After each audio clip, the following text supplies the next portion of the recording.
hoje, né, como eu até coloquei lá no meu Instagram, como também no meu status do WhatsApp, entre aspas, né, celebramos, tá, um ano do trágico acidente, né, de uma trágica explosão que devastou aí o porto de Beirute, certo? Beirute, capital do Líbano, né? País aí que vem atravessando há vários anos uma severa crise econômica e que, em razão da explosão do porto de Beirute há exatamente um ano atrás, essa gravidade foi ainda maior, né? Lembrando que, hora Brasília, foi exatamente no período da manhã mesmo que houve a explosão, né? Então, estamos literalmente aí dentro da celebração de exato um ano. Bom, antes de falar mais sobre essa explosão, vamos falar um pouco mais sobre o Líbano, né? O que é o Líbano? O Líbano é um país situado no Oriente Médio, mas que tem uma posição geográfica estratégica, tá? Porque é um país que está situado numa região que, desde os tempos, né, da antiguidade, foi um ponto de conexão, passagem, interação, trocas entre diferentes civilizações, conectando o Ocidente com o Oriente, certo? E por conta de toda essa movimentação, o que nós chamamos hoje, né, de sociedade libanesa, lembrando que a palavra Líbano é uma palavra que vem de um árabe mais arcaico, que significa branco. Tanto é que um dos pontos, né, turísticos, geográficos mais icônicos deste país do Oriente Médio chama-se Monte Líbano, Monte Branco, que, em razão da altitude, durante o inverno fica coberto por neve. Pô, poxa, neve no Líbano, neve no Oriente Médio? O Líbano é um dos poucos lugares do Oriente Médio onde você encontra estações de esqui, certo? Qual é o fator? A altitude. Maior altitude, menor temperatura. Igual falamos na aula de climatologia, tá? Territorialmente falando, o Líbano é um país muito pequeno. Estado do Rio de Janeiro aqui no Brasil, é pequeno, não é? Divide em 3. 1/3 é o Líbano inteiro. Para vocês terem uma noção do que é o Líbano. Detalhe, um país que tem, que nós chamamos de sociedade libanesa, mais de 7.000 anos de história, com 13 civilizações. Fenícios, assírios, romanos, otomanos, persas e vários outros povos que por lá passaram e por lá também deixaram suas marcas, que se manifestam na cultura, na gastronomia, nas ruínas e assim por diante. Pois bem, nesse pequeno território, nós temos uma população hoje de libaneses de aproximadamente, tá? De aproximadamente 5 milhões de habitantes, certo? E mais de 1 milhão de residentes do país que não são libaneses, mas são refugiados que, ao longo de vários conflitos, foram migrando para o Líbano em busca de uma certa paz / estabilidade, certo? E que, recentemente, em razão, né, dos eventos que ocorreram de 2010 para 2011, a chamada Primavera Árabe, que se iniciou na Tunísia, se espalhou pelo norte da África e chegou ao Oriente Médio, fez eclodir na Síria uma sangrenta guerra civil em razão do avanço de uma organização chamada Estado Islâmico, que iniciou aí um ciclo perseguidor, né, um ciclo perseguitório a diversos indivíduos que não se submetiam ao seu poder.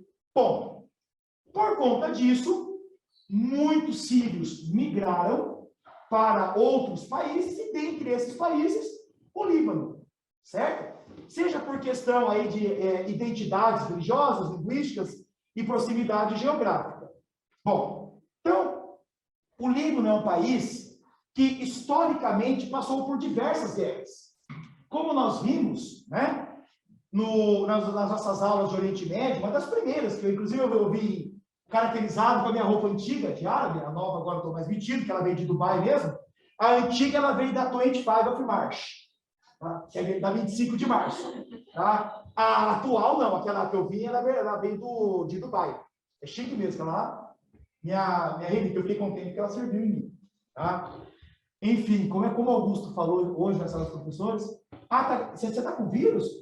Vírus, né? Qual vírus? Qual ebola? Nossa, cara, pelo amor de Deus. Mas vamos lá, meus alunos. Aí, o que acontece? Vocês viram que durante a Guerra Civil Libanesa, que foi aquele conflito que se estendeu de 1975 a 1991, né? A infraestrutura do Líbano ficou bastante arruinada, né? E desde então, o país, como um dos mecanismos, né, de estabelecimento da paz entre esse conflito religioso, tá, entre cristãos e muçulmanos, estabeleceu o quê? Um ordenamento da participação religiosa, clériga, no controle político do país. Então, sempre, o poder político no Líbano vai ter que ter um representante cristão maronita, certo? A igreja maronita libanesa é vinculada, é submetida, ela é submissa à igreja católica apostólica romana, a cúria romana, certo? Diferente da igreja ortodoxa, que não é, certo? Obrigatoriamente, tem que ter também um representante islâmico xiita e um representante islâmico sunita. Então, politicamente falando, o Líbano é uma coxa de retalhos, dividida. Esses três grandes clãs. Cristão maronita, xiita e sunita. Muçulmano xiita, muçulmano sunita. Certo? E ao longo dos anos, tá, uma estrutura política muito ineficaz foi se consolidando diariamente. Certo? Uma estrutura política ineficaz no que diz respeito que a gestão pública propriamente dita. Ou seja, uma gestão que se voltou muito mais aos seus próprios interesses de poder do clã que representam do que propriamente o interesse de país, de sociedade. Certo? E foi nesta perspectiva que, gradativamente, a corrupção no Líbano, da estrutura política do país, pública política, foi se instaurando de uma forma sem precedentes. Tranquilo até aqui? Economia do Líbano. O que o país desse vive? Para vocês terem uma noção, o Líbano é um país territorialmente muito pequeno, regido aí pelo clima mediterrâneo e quase semiárido. Não chega a ser um árido pleno, mas não tem aí, para vocês terem uma noção. Uma das áreas mais férteis do Líbano é a região do Vale do Bekaa, certo? O Vale do Bekaa tem uma pluviosidade anual de 800 milímetros. Quase o que chove no semiárido nordestino. Vocês terem uma noção de o que é o mais fértil lá, comparar com o Brasil, em termos de pluviosidade. Água, agricultura, não tem como desassociar. Tá? Só que é um país que ele não é autossuficiente na produção agrícola. O Líbano ele importa hoje cerca aí, tranquilamente de 80% dos gêneros alimentícios. E quase que a totalidade de gêneros industrializados mais complexos, como carro, medicamentos, equipamentos, certo? É um país que tem uma indústria muito débil, muito fraca, muito frágil, muito pequena. Tá? Então, ele importa muito.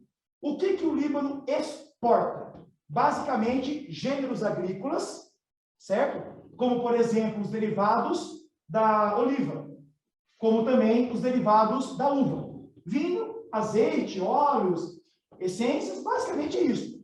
Alguns grãos, legumes, verduras para os países do Oriente Médio, industrializados pouco complexos. Nada muito complexo, certo? Então, é uma matemática que não fecha. Certo? É uma matemática que não fecha. O que o Líbano fez? Tornou-se, então, um país, criou uma estrutura política e econômica para ser o quê? Um local de, entre aspas, paraíso fiscal no Oriente Médio. Então, os bancos libaneses começaram a se tornar o quê? Receptores de investimentos de árabes e não só do Oriente Médio, mas árabes do mundo inteiro, e o capital financeiro começou a ser o quê?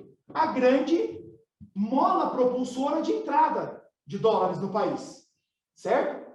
E aí, como controle político, o que o Estado libanês fez? Estabeleceu a chamada paridade forçada. O que é a paridade? Relação moeda com a outra. Por exemplo, no Brasil, qual que é a paridade? $1 para cada 5,20, R$5,20. Só que a nossa paridade, ela não é forçada, ela é o quê? Flutuante. No Líbano, estabeleceu a seguinte relação: $1 para cada 1.500 libras libanesas. Liras libanesas, desculpa. Estabeleceu essa paridade. Só que essa paridade, ela nunca foi muito respeitada. Então, foi gerando um mercado negro, um mercado paralelo, entre a cotação real, oficial, e aquela que era praticada. Mas como entravam muitos dólares, porque o país pagava juros altos, para os chamados abutres do mercado, então, o controle, a paridade, moeda local, dólar, nunca disparou tanto, nunca foi tão fora de controle, certo? Aí, o que aconteceu no caso do Líbano?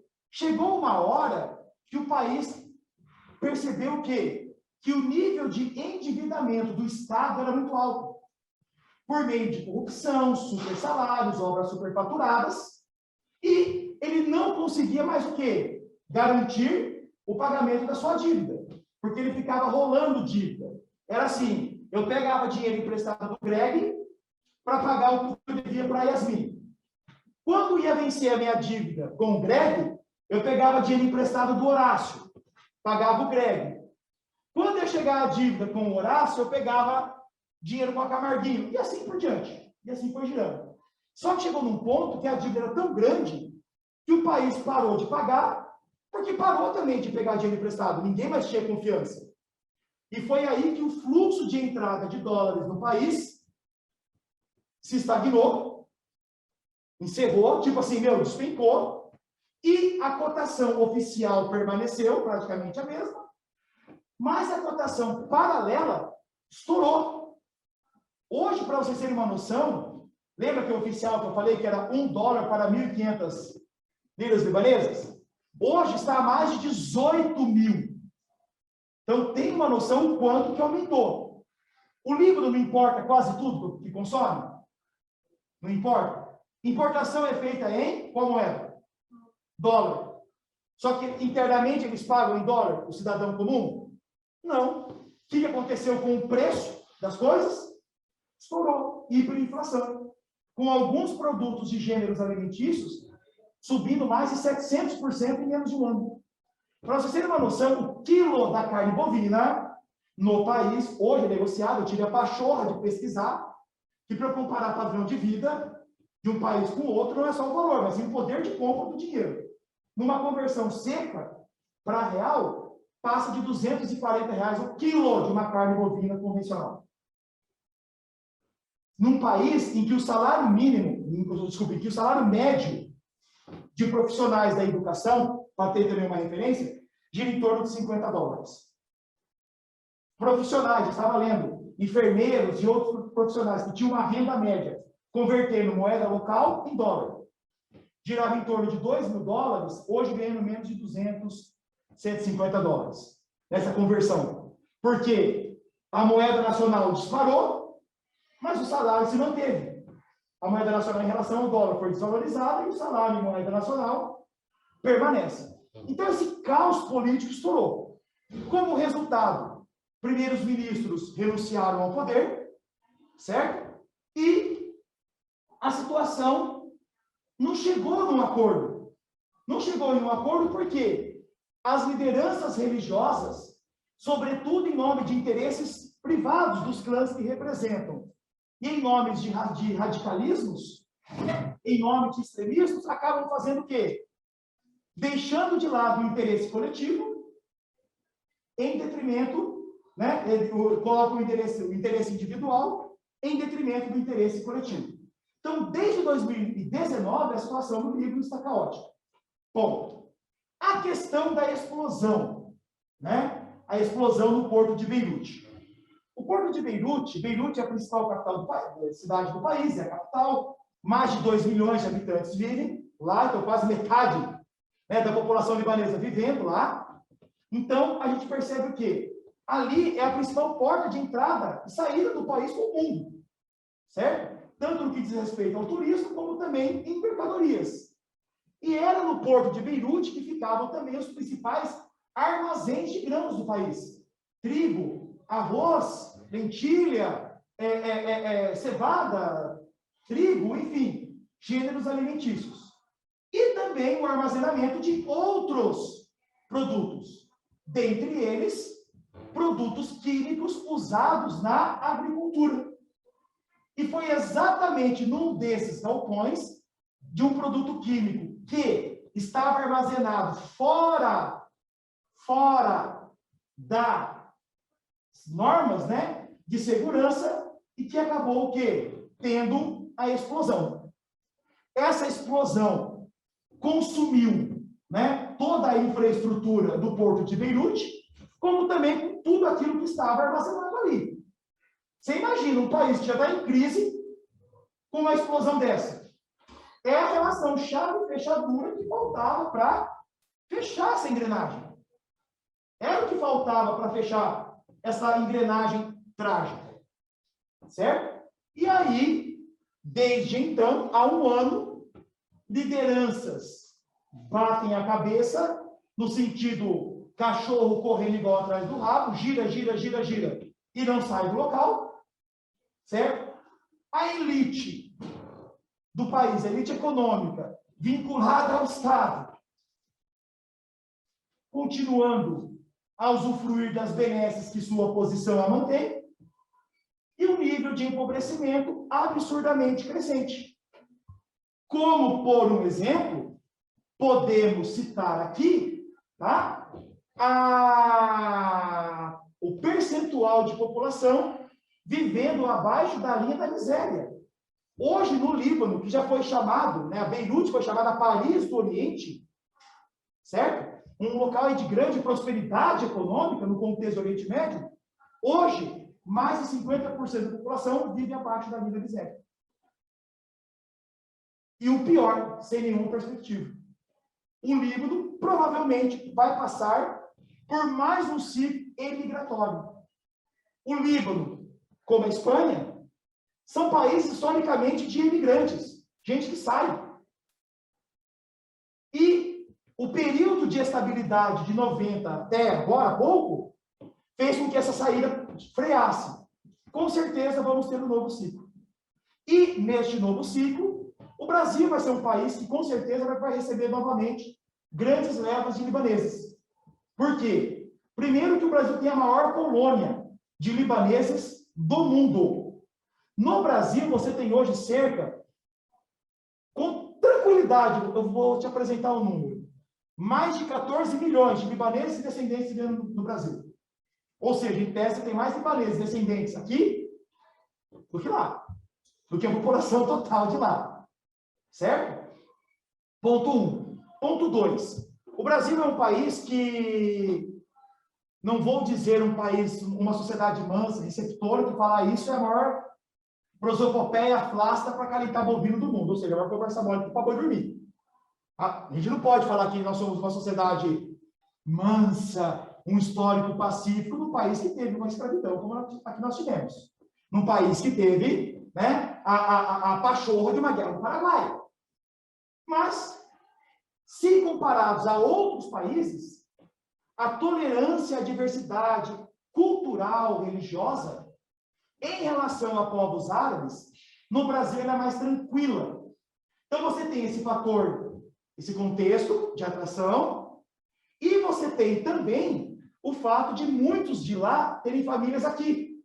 Então estabelecerem essa ponte. Tranquilo essa parte de atualidade? Sossegado? Para entender o que foi esta tragédia em Beirute?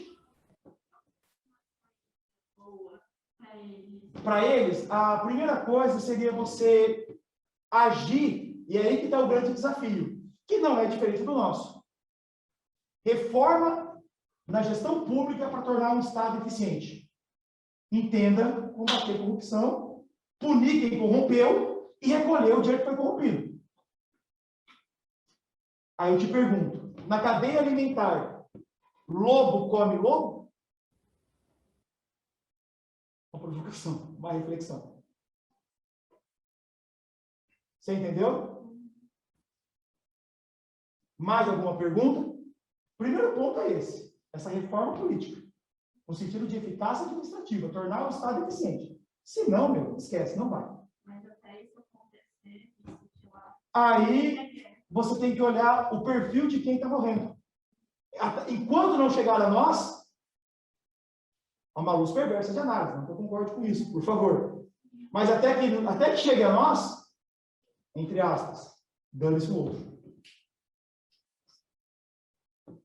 Entendeu?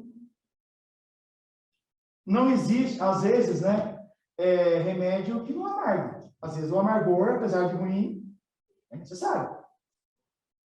Mas tomara que seja recuperado, né? São pessoas. Pra você ter uma noção, a dívida pública do Líbano hoje, só a dívida pública, tá? Está em 170% do PIB. Ou seja, quase 2 anos de tudo que o país produz é o tamanho da dívida pública. E a nossa está perigosa, viu, aqui no Brasil. No Brasil hoje está acima de 90% do PIB. Nosso de alerta está ficando aceso. Investimento não recebe? Você colocaria dinheiro em um país com instabilidade política? Que você não tem garantia, segurança? Colocaria? Outros investidores também não. Não tem reserva de petróleo? O Líbano não tem petróleo. Não tem petróleo. Tem refinaria de petróleo, mas não tem petróleo. Para você ter uma noção, hoje no Líbano está tendo racionamento de tudo. O indivíduo, o cidadão, ele pode pôr no máximo 12 litros de gasolina no carro. 12. Energia elétrica em quase no país inteiro racionada. 3, 4, 5 horas de abastecimento, o restante, apagão. Só vai ter energia quem tem gerador. Só que para ter gerador tem que ter diesel. Diesel caríssimo e escasso. Os mais pobres não têm acesso nem para comer. Você imagina para combustível. Foi caótica. Muita gente morreu. Só que numa situação em que você não tem nem comida, entre aspas, vou usar um termo perverso, você vai computar mortos por Covid? Se você não tem estrutura nem para cuidar do básico, que é a alimentação, você acha que tem uma estrutura eficiente para você quantificar, mensurar em números isso?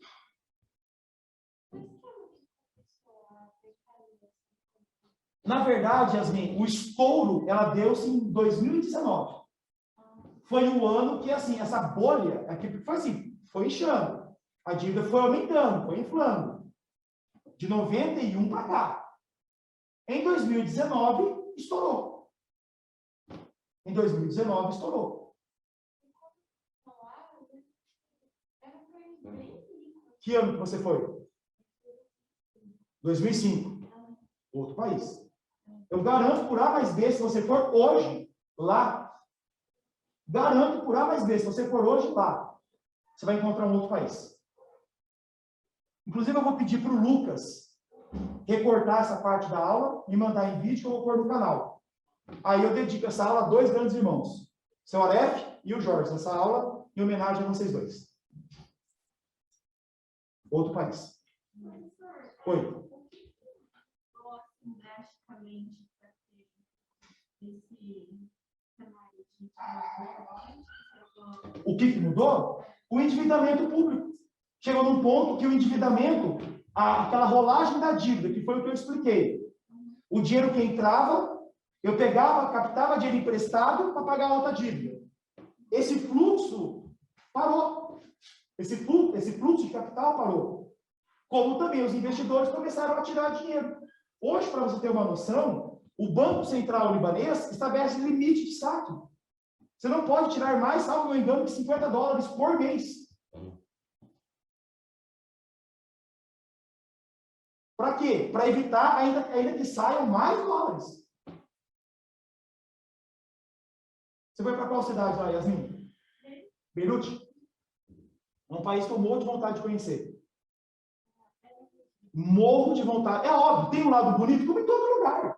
Você pega o Brasil, pô, vai no Rio de Janeiro, nas áreas nobres, em São Paulo, anda aqui em São Paulo, por exemplo, Moema, Jardins, e outro.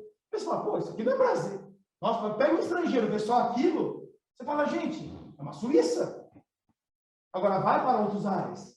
Então, continua tendo lugares na elite? Tem. Vamos imaginar essa população. Você tem hoje no Líbano, tá? Imagina assim, mais ou menos, de 500 a 600 mil pessoas vivendo numa classe A.